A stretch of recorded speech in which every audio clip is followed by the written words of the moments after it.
అవని తన మెడలో ఉన్న తాళిని చూపిస్తూ, నేను పోరాడుతుంది ఈ తాళి కోసం, నేను బ్రతుకుతుంది ఈ తాళి కోసం, నా బ్రతుకంతా కూడా ఈ తాళిలోనే ఉంది.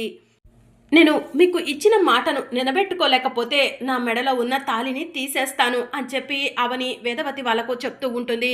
నా మెడలో ఉన్న తాళిని నా చేతులతో నేనే విప్పుకుంటాను. మన ఇద్దరి పెళ్లి బంధం ముగిసిపోయిన తరువాతే నీ పెళ్లి బంధం మొదలవుతుంది బావా అని చెప్పి అవని శ్రీకర్తో చెప్తూ ఉంటుంది. ఇక అప్పుడు వేదవతి మాట నిలబెట్టుకోలేకపోతే అని చెప్పి అడుగుతూ ఉంటుంది. మాట నిలబెట్టుకుంటాను అని చెప్పి అవని అంటుంది. తాళిని తీస్తే శ్రీకర్ ప్రాణాలు పోతాయని మళ్ళీ నాటకం మొదలు పెడితే అని చెప్పి వేదవతి అడుగుతూ ఉంటుంది. ఆ సమయంలో ఆ విషయం గురించి ఆలోచించను. తాళి తీయని పరిస్థితిలో నా ప్రాణాలే వదిలేస్తాను అని చెప్పి అవని వేదవతి వాళ్ళకు చెప్తూ ఉంటుంది. ఇక వేదవతి కుటుంబ సభ్యులంతా కూడా షాకింగ్గా చూస్తూ ఉంటే, బావా అలాని నీకు మాటిస్తున్నాను అని చెప్పి అవని శ్రీకర్ చేతిలో చెయ్యి వేసి మాట ఇచ్చి ఏడుస్తూ అక్కడి నుంచి వెళ్ళిపోతూ ఉంటుంది. అవనికి ఓడిపోతానని భయం మొదలైంది, అందుకే ఇలాంటి శపథం చేసింది అని కృష్ణబాబు అంటూ ఉంటే, అలాని నీకు అనిపిస్తుందా కృష్ణ, గెలుస్తానని నమ్మకం ఉండబట్టే ఇలాంటి శపథం చేసింది అని చెప్పి పెద్దిరాజు అంటూ ఉంటాడు. ఇక శ్రీకర్ బాధపడుతూ ఉంటే, ఒరే శ్రీకర్ అవనిని దూరం చేసుకోకురా, అవనికి తోడుగా ఉండరా అని ప్రసాదరావు చెప్పి లోపలికి వెళ్ళిపోతాడు. ఇక అవని తన ఇంటికి వెళ్ళి బాధపడుతూ ఉంటుంది. శ్రీకర్ కూడా అవనిని గుర్తు చేసుకొని బాధపడుతూ ఉంటాడు. ఇక అవని అన్నపూర్ణాదేవి విగ్రహం దగ్గరకు వెళ్ళి, అమ్మ అన్నపూర్ణాదేవి, నీకు పూజలు చేయటం నేను చేసిన తప్ప, నేను నీకు పూలతో అభిషేకం చేయటం అర్చనలు చేయటం నేను చేస్తున్న తప్ప ఏంటమ్మా నేను చేసిన తప్పు? తప్పులు చేసే వాళ్ళను మంచిగా చూస్తున్నావు, నీకు పూజలు చేస్తూ నీకు అండగా నిలబడ్డా నాకు మాత్రం ఎందుకమ్మా శిక్షలు విధిస్తున్నావు? నేను ఏం తప్పు చేశాను? నా తాళి బంధాన్ని నేను ఎలా కాపాడుకోవాలి చెప్పమ్మా అని చెప్పి అవని అన్నపూర్ణాదేవి ముందు కూర్చొని ఏడుస్తూ ఉంటుంది. అర్చన గౌరీ అవని దగ్గరకు వస్తారు. అవని ఏమైంది అని చెప్పి సోదమ్మ అడుగుతూ ఉంటుంది. అమ్మవారు నాకు ఎందుకు ఇలాంటి శిక్షలు వేస్తుందో అర్థం కావట్లేదు, ఈరోజు నేను నా తాళిని పలంగా పెట్టాల్సిన పరిస్థితి ఏర్పడింది అని చెప్పి అవని అంటూ ఉంటుంది. నీ తాళిని పలంగా పెట్టడం ఏంటి మేడం అని చెప్పి అర్చన అడుగుతూ ఉంటుంది. ఆ ఇంట్లో ఏం జరిగిందంటే అని అవని జరిగిందంతా కూడా అర్చన గౌరీలకు చెప్తూ ఉంటుంది. మేడం మీరు అలా ఎందుకు మాటిచ్చారు అని చెప్పి అర్చన అడుగుతూ ఉంటుంది. తప్పనిసరి పరిస్థితుల్లో అలా మాట ఇవ్వాల్సి వచ్చింది అర్చన అని చెప్పి అవని అంటుంది. మేడం మీరు తప్పు చేశారు మేడం అని చెప్పి అర్చన అంటూ ఉంటుంది. అవని నీ తాళిని పలంగా ఎందుకు పెట్టావు అవని అని చెప్పి గౌరమ్మ అడుగుతూ ఉంటుంది. ఆ మాయ దుష్టశక్తి అని నిరూపించకపోతే నీ తాళిని నువ్వు దూరం చేసుకుంటావా అవని అని గౌరీ అడుగుతూ ఉంటే, నా ప్రాణాలను వదిలేస్తాను కానీ నా తాళిని నేను దూరం చేసుకోలేవను, అయినా ఆ అమ్మవారు నాకు అండగా ఉంది, అమ్మవారు ఖచ్చితంగా నాకు ఏదో ఒక సహాయం చేస్తుందన్న నమ్మకం నాకు ఉంది అని చెప్పి అవని గౌరమ్మతో చెప్తూ ఉంటుంది. సరే అవని నీ నమ్మకం ఖచ్చితంగా నిజమవుతుంది, నువ్వు బాధపడకు, ఆ ఆభరణాల వెనుక ఉన్నది ఎవరు అన్నది నువ్వు తెలుసుకుంటావు, ఆ మాయ గురించి కూడా అన్ని నిజాలు తెలుసుకొని నువ్వు శ్రీకర్కి దగ్గర అవుతావు అని గౌరీ చెప్తూ ఉంటుంది. అసలు ఆభరణాలు ఏమయ్యాయా అని చెప్పి గౌరీ తన మంత్రశక్తితో తెలుసుకోవాలని ప్రయత్నం చేస్తూ ఉంటే, స్వామి అమ్మవారి నగలను గుంట తీసి గుంటలో పెట్టి బంధనం చేసినట్టు గౌరీకి కనిపిస్తూ ఉంటుంది. గౌరీ అది గుర్తు చేసుకొని నువ్వు బాధపడకు, అంతా నీకు మంచి జరుగుతుంది, నా మాట మీద నమ్మకం ఉంచు అవని అని చెప్పి గౌరీ అక్కడి నుంచి వెళ్ళిపోతుంది.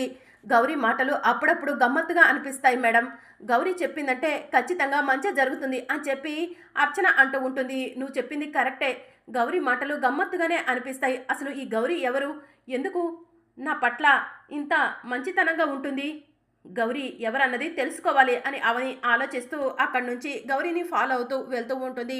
మరోవైపు అమ్మవారి నగలకు సంబంధించిన స్పెషల్ ఆఫీసర్ రాకీ అమ్మవారి నగల ఫోటోలు చూస్తూ ఒక దగ్గర నుంచొని ఉంటాడు.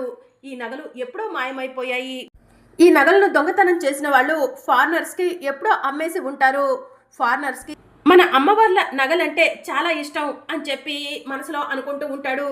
అసలు ఎలా ఈ నగలను దొంగతనం చేసిన వాళ్ళను పట్టుకోవాలి అని రాకీ ఆలోచిస్తూ ఉంటాడు. అప్పుడే మాయ అటుగా వస్తూ ఉంటుంది. రాకీ చేతిలో ఉన్న అమ్మవారి కిరీటం ఫోటో గాలికి ఎగురుకుంటూ వెళ్ళి మాయ కారు మీద పడుతుంది. మాయ కారు దిగి ఫోటోని చూసి షాక్ అవుతుంది. అప్పుడే రాకీ మాయ దగ్గరకు వచ్చి థ్యాంక్ యూ అని చెప్పి మాయ చేతిలో నుంచి ఫోటో లాగేసుకుంటాడు.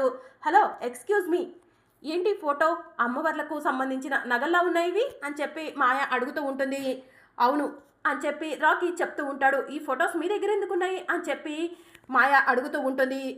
ఆ విషయాలేమీ మీకు చెప్పకూడదు, ప్లీజ్ ఈ విషయాన్ని ఇక్కడే వదిలేసేయండి అని చెప్పి రాకీ చెప్తూ ఉంటాడు.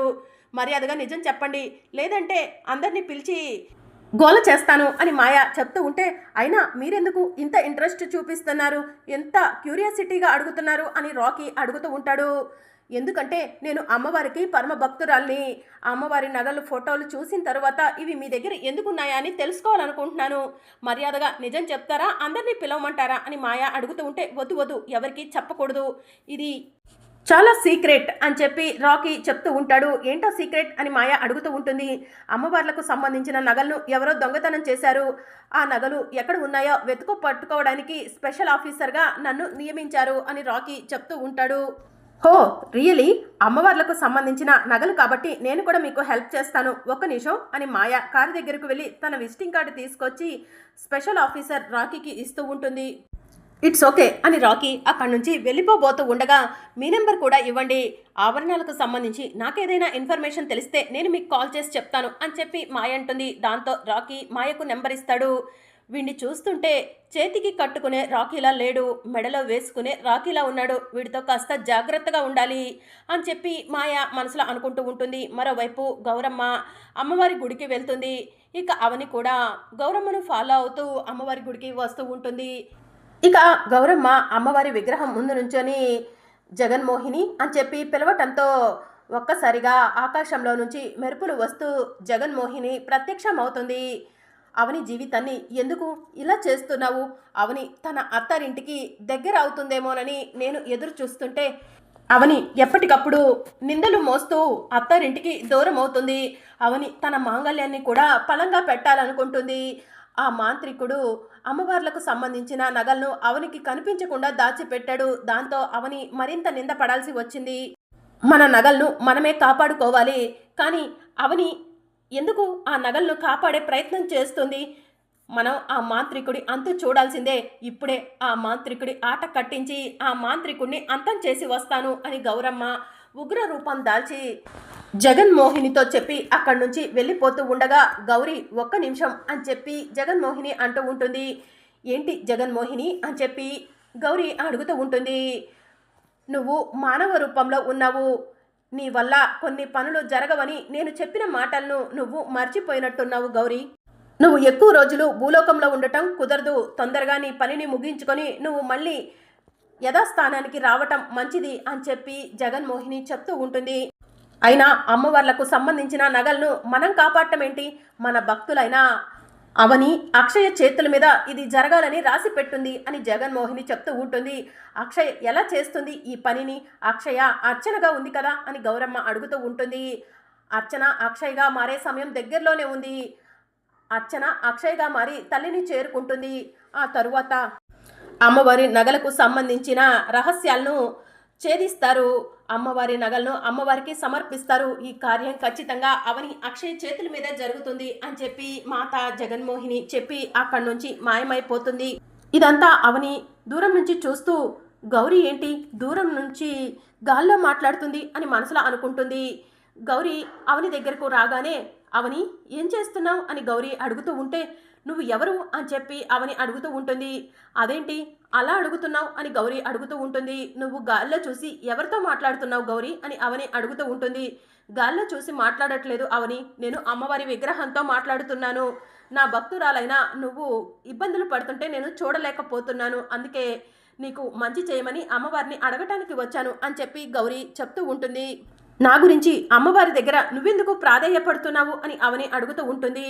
నాకులాగే నువ్వు కూడా అమ్మవారికి పరమ భక్తురాలివి కదా అవని, నీకు మంచి జరగటం కోసమే నేను ప్రాధేయపడుతున్నాను అని గౌరీ చెప్తూ ఉంటుంది. నువ్వు అడవిలో ఉంటావు, అడవిలో ఉండే వాళ్ళకి మంత్రతంత్ర శక్తులు వస్తాయని విన్నాను అని అవని గౌరీని అడుగుతూ ఉంటుంది. మరి అప్కమింగ్ ఎపిసోడ్లో ఏం జరగనుందో తెలుసుకోవాలనుకుంటున్నారా? అయితే ఛానల్ను సబ్స్క్రైబ్ చేసుకోండి.